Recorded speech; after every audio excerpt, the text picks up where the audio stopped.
Well, a couple of days ago, the Federal Capital Territories Minister, the person of Yesom Wike, had a chat with media men and women. And in this discussion, he said a lot of things, but something I picked, which has been on the front burner of our security for years and years now, and that happened to be state policing.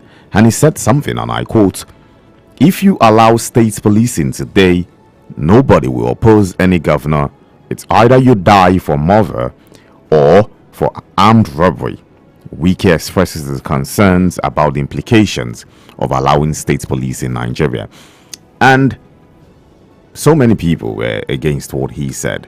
Why? Because they felt like we've come to a point in Nigeria where we think our security needs more personnel. And in the times when we say need more personnel, we think we need more people who know the state to handle the state. And what do they mean by that? It's Lagos State now, for example. We have millions and millions of people in Lagos State, over 15 million people in Lagos State. And we assume that the total number of policing that Lagos needs can be different from the total number of policing that Imo State needs, for example, or the total number of policing that probably Nasarawa State needs because of population difference and in terms of economic activities that is going on. And so some feel if state policing comes, in as much as the federal minister is afraid of what the governors will do with these police under their care, some feel isn't it the same thing happening right now, where even as though as it's in charge with the federal state, with the federal government still use the police when they want to use them or do what they want to do, which is normal. And so once it's time for state policing, why do we have to think the negative aspect of saying maybe the governors will use them for evil and all of that, when we can still think of the positive aspect of the fact that these same people could use them for good when it comes to security, when it comes to ensuring that the lives and property of every single Nigerian in their state is safe, because the population is growing every single day. And I don't think over 320,000 police total numbers, which is not even up to 1 million police personnel, can handle over 200 million Nigerians. I don't think it's enough. So I think I am on the side of those people who feel like maybe it is time state policing come into play, and probably we would watch if indeed the governors will use them for negative rather than positive. This is how I welcome you to the newspaper review right here on our Impact Radio 102.1 FM. My name is Uche Okorie. Good morning to you. My name is Omobolade Oladipo. Good morning, ladies and gentlemen. Good morning to everyone that is listening to us from wherever it is that you're listening to us from. This is the newspaper review. And of course, you can join the conversation by sending us a message on our WhatsApp. That's 0907-224-5018, 0907-224-5018, or you can call us live in the studio, 0704 45 2109, 0704 45 2109. All we do is take deep dives into conversations, stories that we see on almost every Nigerian dailies this morning. As it is fresh and hot, we definitely serve them to you for your listening pleasure, for information, of course, and for you to share your thoughts and opinions about the stories.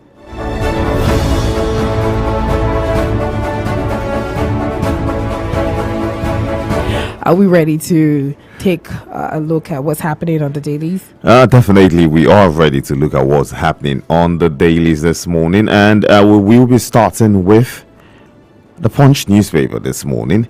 The Punch leads with this one. It says 50% tariff hike. Nigerians may spend 6.74 trillion naira on calls.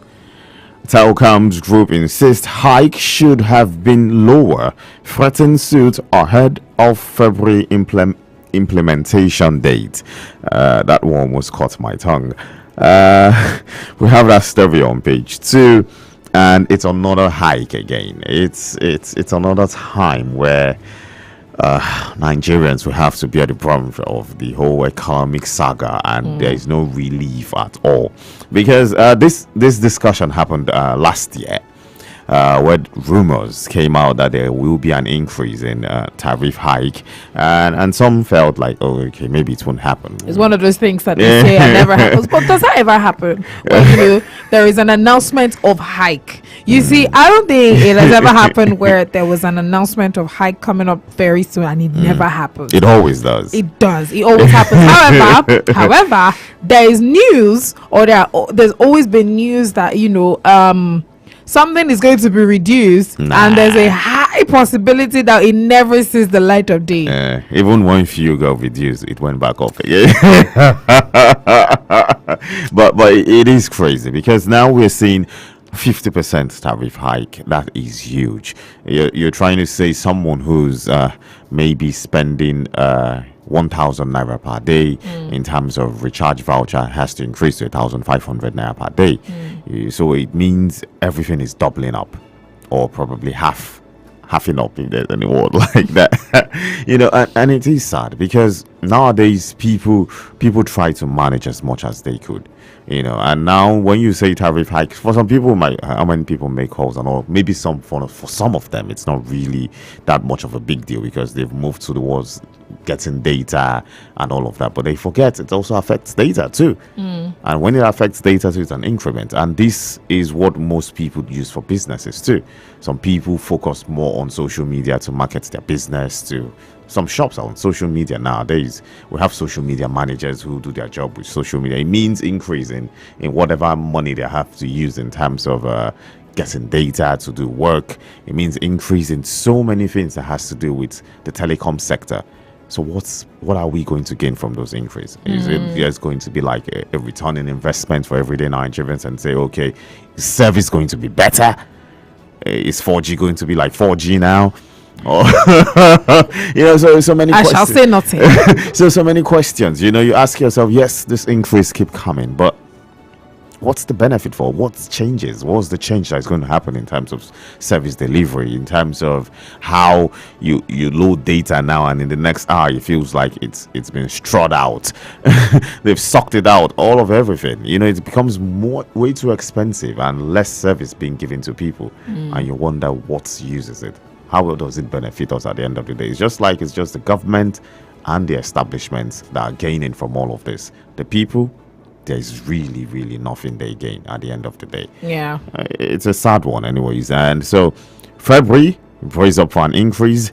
So if you want to reduce how you use data, I think some people will have to go back to putting off their data now.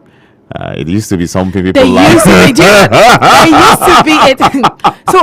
So here's something funny here. So I still do that, but it is out of so I mean, if you're not charging your phone overnight and you turn on your data, there's a high possibility that you get half of your battery charge, because of course your phone is doing activities, and most times people put updates for any of their apps in the midnight, so that while I'm sleeping and my data is on, you can continue doing the what's that thing called. And for the longest time there were areas that didn't have lights, and I used to live in such areas where you have to calculate sometimes you even just plug your phone just in hope that the light comes on. Do you understand? So all of a sudden I just got used to it, and I used to turn off my data. But I realized, and this was like somewhere 2 years ago, I realized that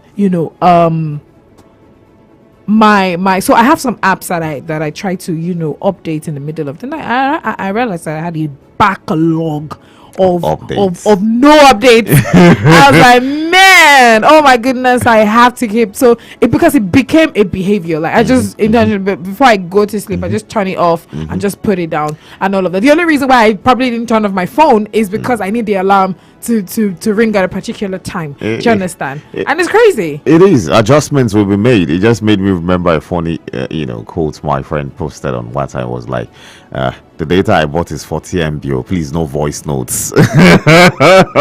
And I'm like, yeah, people will come to that. Please do not send me videos. Do not send me voice note. I do not even want to watch anything. You see, Data is expensive. I'm very happy that there's a feature where even if you send me 1 million videos, I don't have to download it. There's a feature like that. And for instance, I know the kinds of people that send me videos I probably will not download. It's AKA the older people. I just love it. I'm not downloading it because I know, whatever it is that you're sending to me, I've probably seen it on Instagram or TikTok or any of those things. Like, you know what? I'm good, mom. Let's let's not do that. So but hey, we'll be prepared, and hopefully at least we'll make enough, or the economy will get better where it won't be like so much stress to be able to afford some of this tariff hike being made. Also on the front page of the Punch newspaper, we see the 47th elected president of the United States in person of Donald Trump, and he said something which has been on his front burner from the get-go. From day one. From the get-go. America knows only two gender, male and female. You needed to see the cheers and the roar. And I'm like, okay, so if you have this much cheers and roar, who are the people that was the first question that came to mind. Like, so who are the people? Like, so are you saying? I mean, of course, they keep saying that they are in the so this is what I call them, the alphabet guys. They keep saying that they are in the minority, and sometimes because of how social media puts this thing on your face, in your face rather than all of that, you feel like there are a lot of people. But then I'm thinking again, and I'm like, this dude was elected for the second time. And people had so much to say the last time he was president, that he's this and that, but he was elected again. Like, so it gets to show the impact of voters' behavior. Most times, you get to realize people tend to move towards how they feel towards things that happen. So you get to realize that sometimes some persons are not as vocal, but they would rather move the silent way. Like, what? Because here's the truth: in that part of the world, if you're vocal about certain things that you are not comfortable with, you're termed or seen as something. Yes. Like, you are this, you're tagged as, you're a bad person, you can't work here. There are policies that actually guides that, you are this and that, and because of that you can be bashed, you can be bullied, you can be cancelled. Like, so many things can happen to you, your life and your career, like that. And so people have learned their lessons, and they're like, you know what, or do we have somebody that represents what we think and what we want to do? Yeah, that's what we're gonna do. I think that's just what happened in the case of the United States, and we're looking forward to see what happens in terms of peace, for me, in terms of peace across the world, because we know, at least we suspect, is one of the reasons why Gaza is at peace right now, because everyone knew it wasn't really in support of the whole war thingy and all that. So we suspected that, okay, he must have played some underground moves to make sure, hey, let there be peace before I come into the presidency and all of that.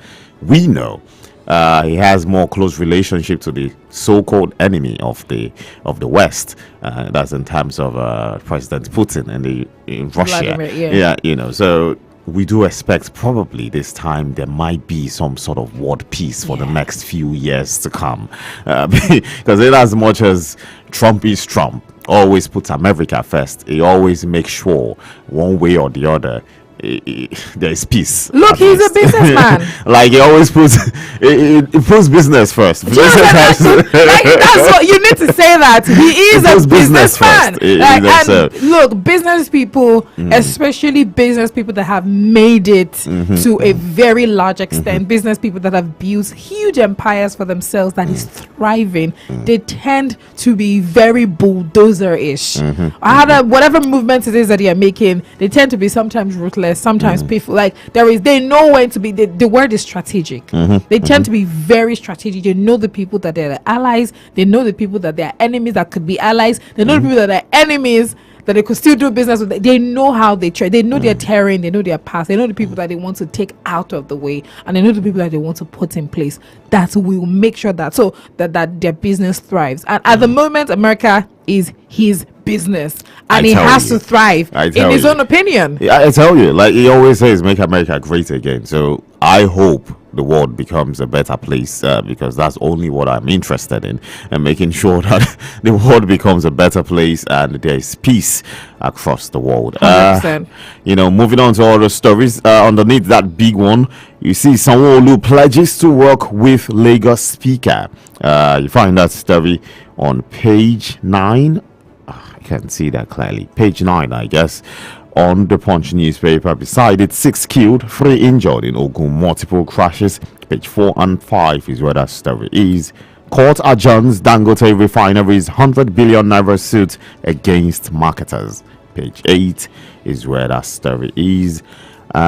We see court condemns media trial, denies EFCC arrest warrant request, says Otudeko others not properly served.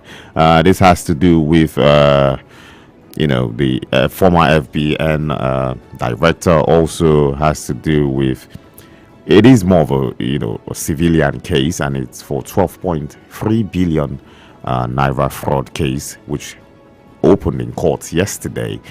But they were absent in court, and the lawyers said they've not been properly served, and the court also accepted that particular ish. And so I guess we will be seeing this story in future cases in court, and we'll get to find out what happens with them.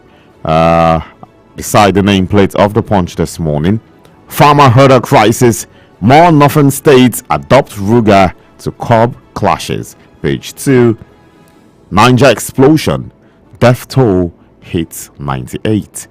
Page 17 is where you'll find that story. Really, really sad when I drove some videos of people that were burnt in that incident. It happened on Saturday morning. Over 69% injured and in the hospital, and we saw the Niger state government this morning on the paper saying they're going to take up treatment of everyone who is a victim of the calamity that took place in their state on Saturday. It was huge, and for 98 now, I think on Monday we saw 84, and so for this morning 98, it means there could be more rising cases. And so it's a really, really sad one, and we do hope no more loss of life will be recorded as time goes on. And that's the much we can take for the Punch newspaper this morning. We'll take a quick look at the Guardian newspaper, and the major story says federal government free cesarean section, 104 facilities to enlist as pilots face records, 2,819 beneficiaries. Whew, wow. That's interesting, really. Page 6 has that story. Free cesarean section. I can imagine the amount of persons that would benefit from this. I mean, 2,819 beneficiaries, 2,000 people getting free. Look.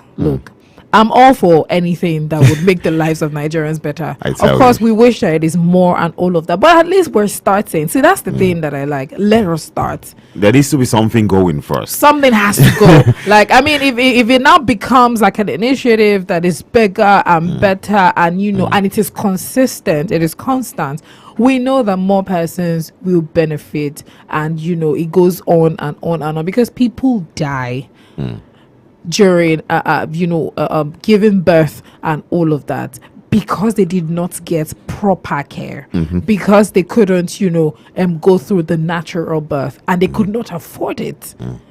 Because I mean, look, if you're gonna affordability, it is very important. Things aren't funny these days, and so people lose their lives because they couldn't. So if they go to the hospital and there is that option that you can get free cesarean section, it just takes away a huge level of burden and weight off this person's shoulders. It'd be very nice to see. Anyways, anxiety as Trump returns to power, recognizes only 2 genders. That's gonna be like the story that's gonna trend for a minute almost everywhere, even on social media, because that's what everybody's watching, and they're like, the comment sections are so funny. I tell you, it's now you get to see I think straight people are more vocal now, because they feel like Thank goodness you. What do you have to say? Who are you again? What are you going to report to? What are you going to do about it? I'm sorry. Who are you again? The president just says only 2 genders, and I call you male, and you complaining? Excuse me. What are you? I'm sorry. It's illegal. You cannot be any other thing than what we have just said.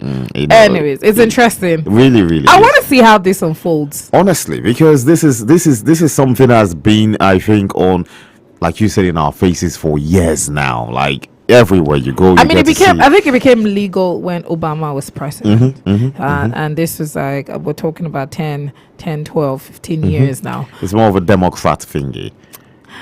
And and honestly, a lot of people grumbled. Look, I remember very clearly there was a lot of grumbling. And so many people couldn't voice out as much as they wanted to, and it became worse over the years.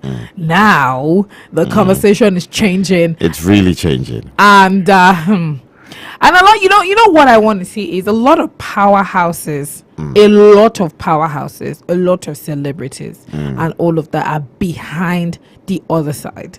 So I want to see, is that going to be outcome of all these things? Is it going to be a protest? Yeah. It's apart from even that, when you talk about celebrities now, we're even talking about the music videos, of course, the content released, things that come up to our faces now. Is there going to be a reduction in them?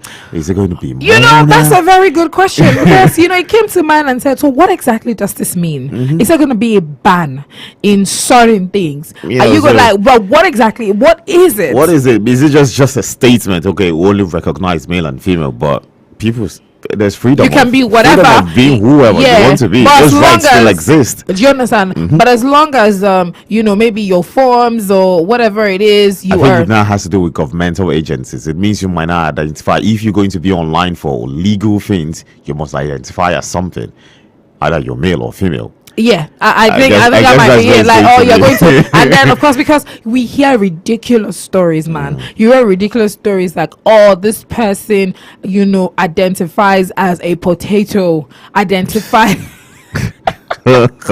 he needs to be on the soil.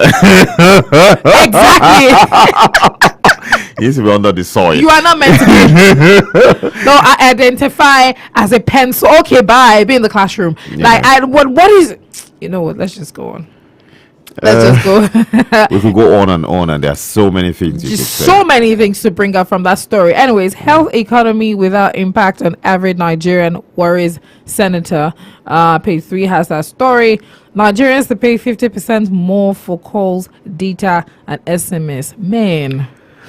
Man, it reminds me of when we first started using phones years ago, and it was just one telco that was more popular, and so it meant that you had to pay exorbitant amount to just do a 1 minute call. It was so expensive. I was way younger, but it was so expensive. I think people preferred using the public phone calls where they pay a certain amount, because those ones have business bundles at which they use for calls. I remember.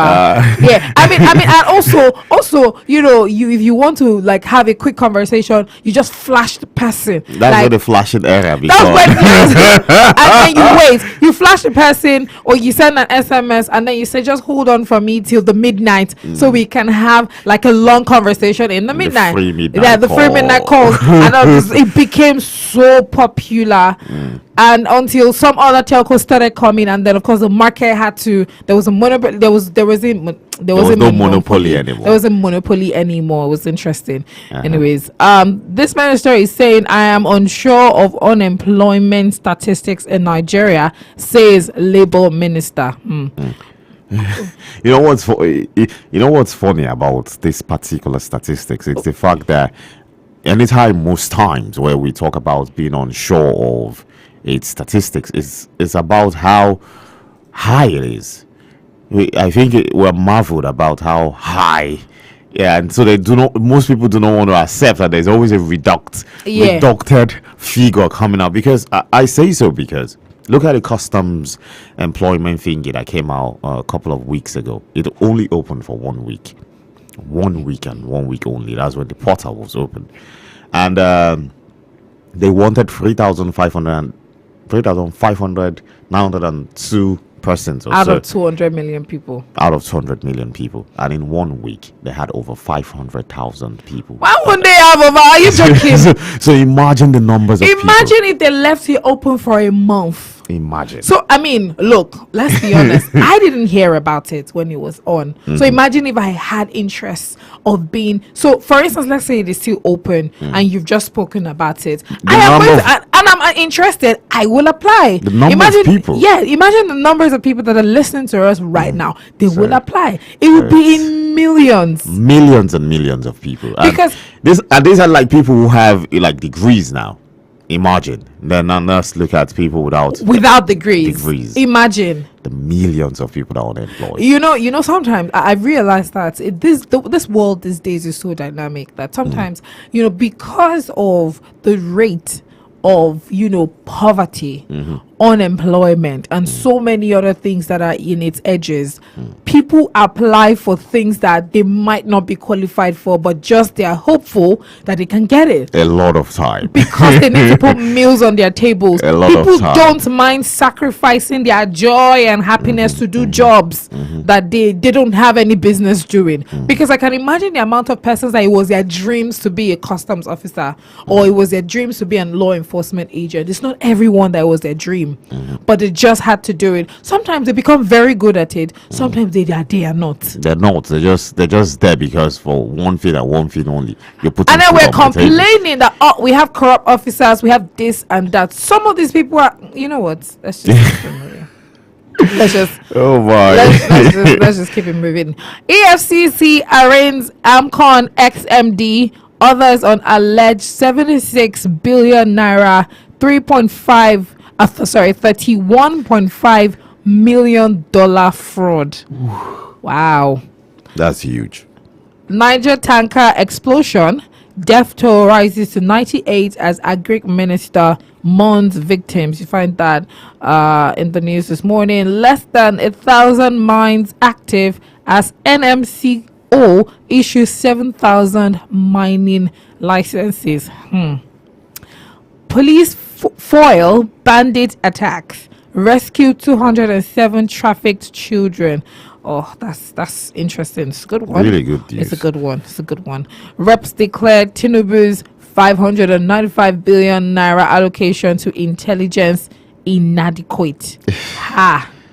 Man. How much is allocated to education, by the way? Huge questions you ask. I need to know actually. You know. Because I remember how many years ago was that when the conversation on increasing the budget for education was had, and I remember where the school fees was going to be increased, especially for universities and all of that, and so many persons were like, okay, so how exactly do you want us to get this money? And then the universities were meant to do a couple of things and all that, and everyone was lamenting that, look, you are just putting us through so much right now. Increase the budget for education, like make things better. Like, have you seen some of the buildings? have you seen you know what? Let's not see. It is sad, and concerning this particular story with the 595 billion naira budget, I for one feel no amount is too small to to help security. You need to more and more and more. But over the years, for over 5, 6, 7, 8 years now, there's been a steady increase in terms of security, what goes into security. Yeah. And it seems there's been no change in terms of insecurity in the country. So it begs the question, what is this money for? where is it going to? Where is it going to? Now we're talking about intelligence and saying 595 billion is inadequate. At a time where we're even saying intelligence, it's not like there is really any intelligence going on, because we see so many attacks going on. We do not see them happen, like we do not foresee it coming. We're just receivers of these attacks.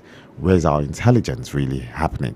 How come we've not stopped so many of these attacks before it comes into light? How come before Lakurawa came into light, they were not put to an end from the beginning? Because before a terrorist organization comes to being and form to be a big deal, you need to know something about them. Yeah. If you have solid intelligence, you need to know something about them. So we need to understand what we are doing. Actually, it's not about just releasing the money, even if it's 500 billion naira more. No wahala. Are you going to get the job done? That's the question. Or is this just going to be another time in 2026 and there's going to be another increase to say, okay, it's not inadequate and insecurity is still plaguing the nation? Billions and billions is being spent on security every single day. But we're still insecure. It's as if it's even getting worse. It's moving to different parts of the state. We saw the Southwest governors coming together to talk about influx of bandits coming into the Southwest just the other day. Look at the Southeast. Insecurity. It's not something they used to talk about before in the Southeast. Now, it's like it's an everyday thing in the Southeast. Yeah. So it's like it's getting worse. It's moving around the nation. Instead of we talking about putting it to an end. But money is being allocated every single day. It's sad. It's really, really sad. The final one says court condemns media trial, says Otudeco, others not properly served by EFCC. That's it on the Guardian newspaper.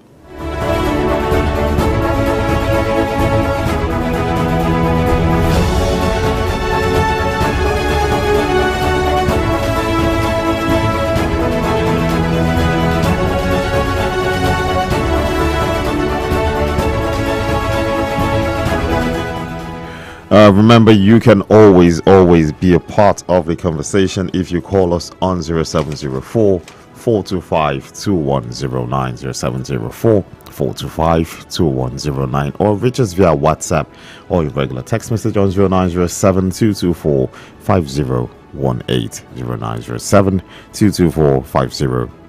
We have the Daily Trust with us this morning, and it leads with an investigative report, and it says FG reawards Abuja Kaduna Highway contract to inactive company. I take that one more time. FG reawards Abuja Kaduna Highway contract to inactive company. This happens to be a special investigation by the Daily Trust, and so in case you want to find out what the details of this particular story is, you need to go pick up the Daily Trust. It has pictures, so I'm sure they have details of proof and why they say the contract was awarded to an inactive company. And this is something we hear of so many times, whereby you get to see in budgets, you get to see contracts awarded to companies, and if you go look at the history of some of these companies, probably it just got registered a couple of years ago. It's under another company that has no business to even do with construction in the first place, and you wonder how come a contract of this magnitude is awarded to an establishment like this. We've got to see situations like that so many times. And so when I saw this report on the front page, I'm like, are we still doing this? Are we still in an era where instead of you to actually just award a contract to establishment that can do the job, even if in as much as it's not good.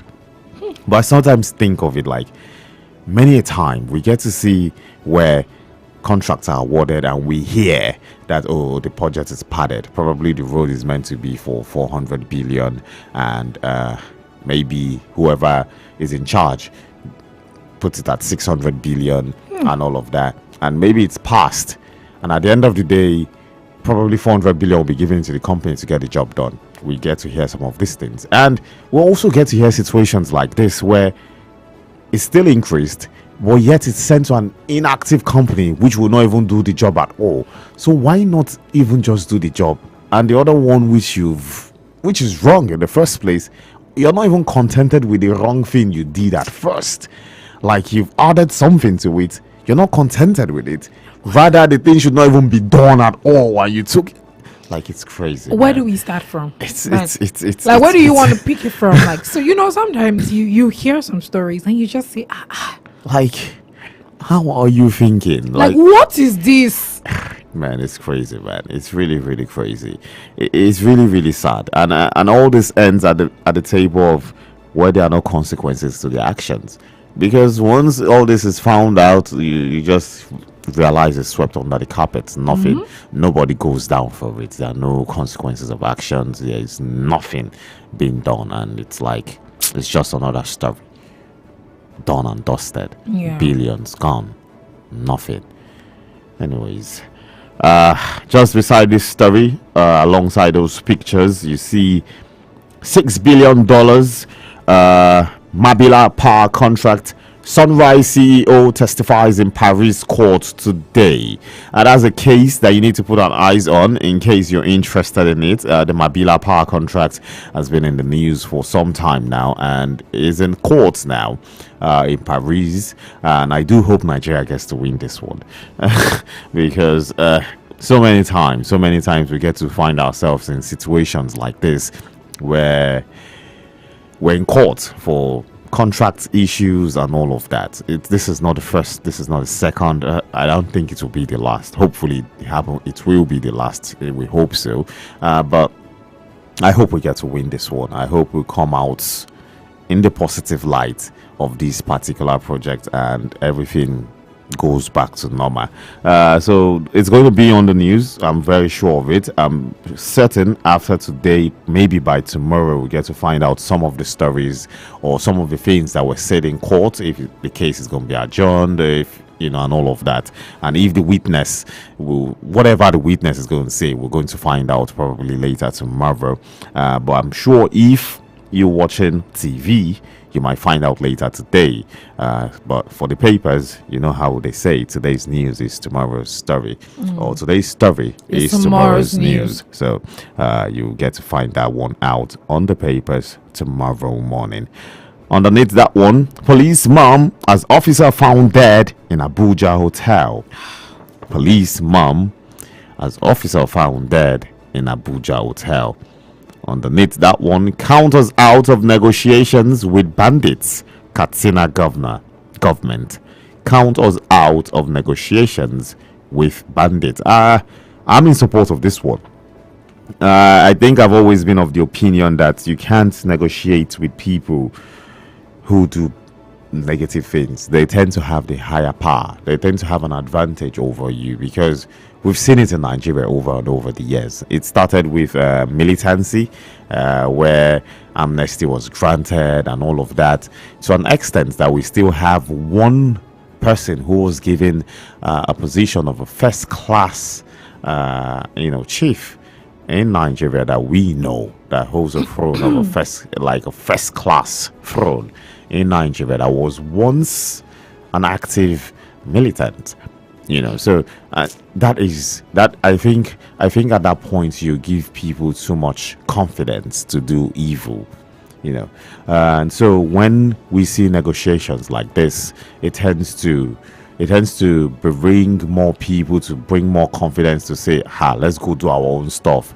Bad as bad, when it's time they will negotiate and we'll settle. And that is not the way to go.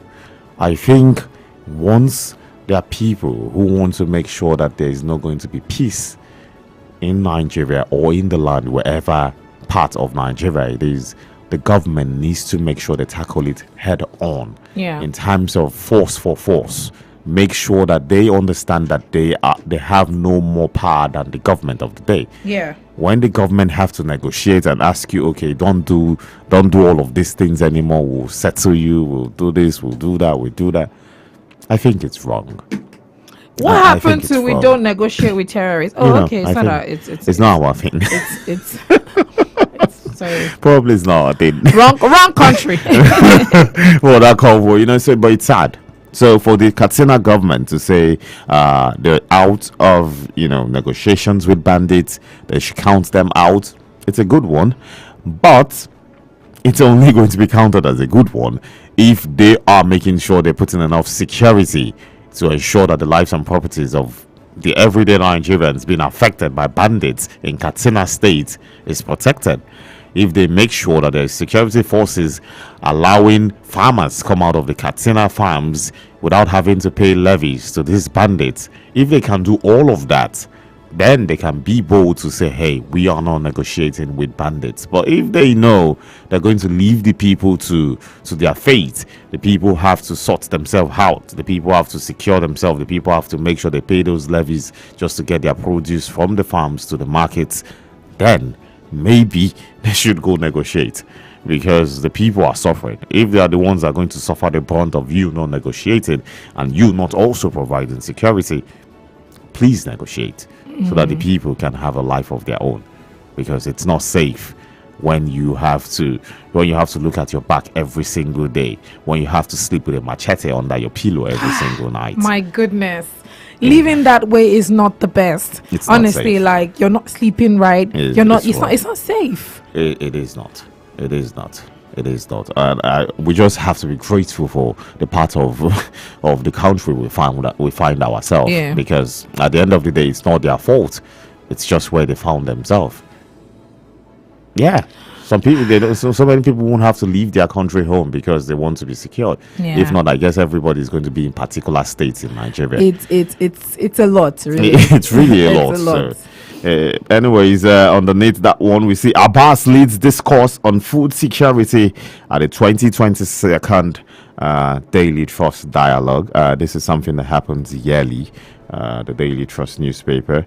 So, in case you want to find out about that one, you need to go look at the papers for you to find out all of those details on the needed nameplates of the Daily Trust. PDP NEC meeting threatened as governor's truce flops. PDP. Man. The issues keep going and going and going. Agreement over who the secretary will be. We saw when they resumed back in their secretariat, it was some sort of dicey one. People were not sure if they were supposed to go to work because they were not sure if who is supposed to be on seat is going to be on seat, or if and you know how it might be. You might just come and the other person who feels he has to be the one on seat comes in with talks, and everybody and everyone who's at the office gets a thorough beating. Nigeria is man, it's a really funny place. Nigeria is funny. It's a really Sometimes you funny see place. this and you're like, did this happen? Man, it's a really funny place, and so many people didn't, resume at the PDP secretariat when resumption happened on that day. Although the secretary resumed, and so, but it's not agreed. They have no agreement to say he has to be the one to carry on. So, and the truce which they planned flopped, and so I guess it has to be another day to find out if the PDP will finally be at peace. So beside it, FG approves 50% hike in calls data tariffs. We told you about that one, Yeah, so already. praise up for it. Trump inaugurated, declares mass deportation, says only 2 genders in the US. And that one you can also find on page 29 of the Daily Trust newspaper this morning. And that's the much we can take for the Daily Trust this morning.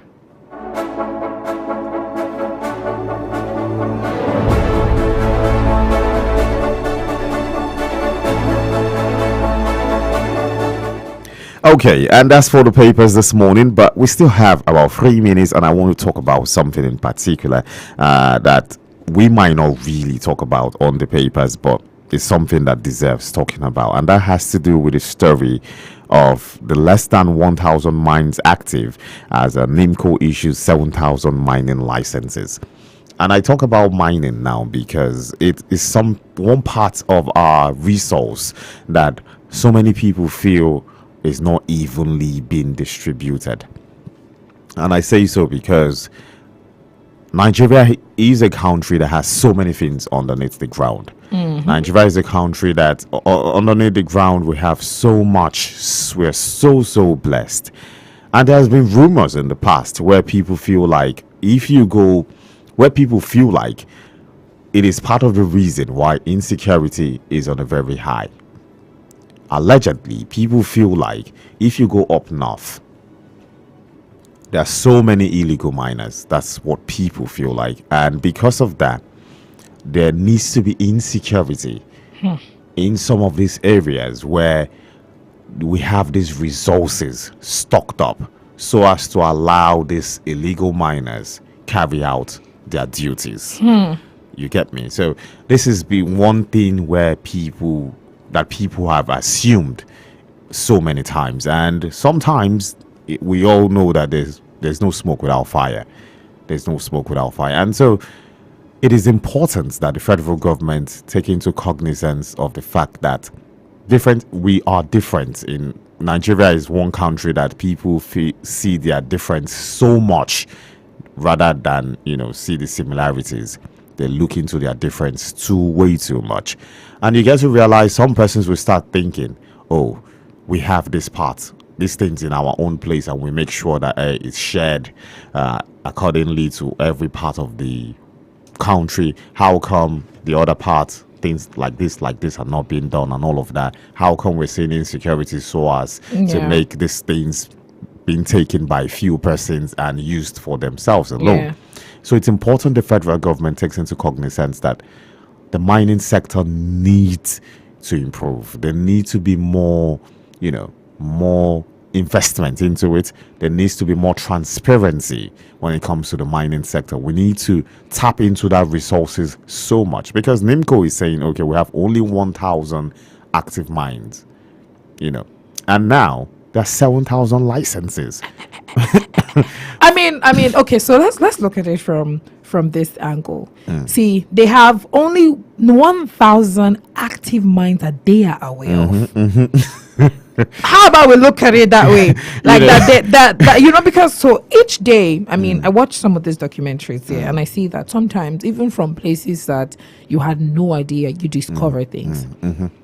Even from places like that. And look, either we want to believe this or not, either we want to listen to this or not, there are people always looking for something every day. Their ears are on the ground, their legs are on the ground, they have people on ground looking, they keep digging and digging.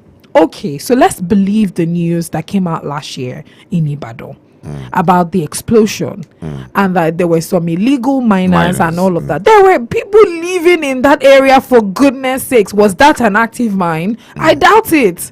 I am not sure that is an active mine. But, well, if we want to, again, follow what was said, according to reports, they said they were illegal miners that were trying to do an activity or something like that. So let's say they actually found, because I mean, we didn't hear the rest of the story, and this was months, was it last year or 2 years ago? We didn't hear the rest of the story. We don't know what has happened. We don't know if something was found. We don't know. So what are we saying? So if we have 7,000 licenses, are you telling me that they are not going to explore their options? They will. So it's important. I feel it's one sector that we haven't paid so much attention to. Nigerians were more focused on oil, agriculture. It's one part that so many allege it's why we even have insecurity in the first place. And so if we are not paying so much attention into some of these things, especially the mining sector, the federal government needs to make sure.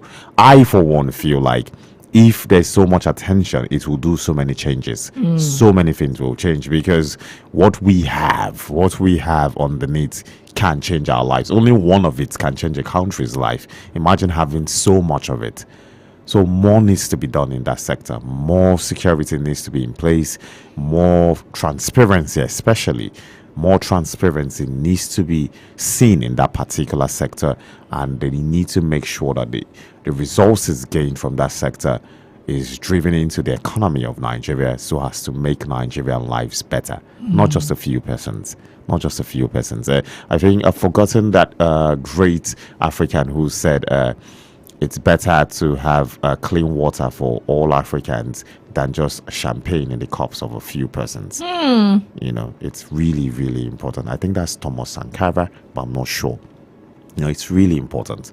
It's way important when all of us are healthy, eating good, have a better economy. Life will be better than just a few persons, living and enjoying themselves. At the end of the day, it's the poor that will want to come eat you up when there's nothing else to eat.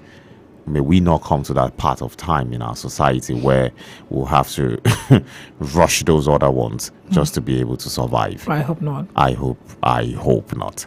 Anyways, that's how we call it an end on today's edition of the newspaper review right here on our Impact Radio 102.1 FM. We will be back tomorrow with the midweek edition. So you want to stick to the dial 102.1 FM, because we got you 100% when it comes to radio experience. My name is Uche Okori. Have a beautiful Tuesday. My name is Omo Bolade, and the Morning Impact Show continues. Don't go anywhere.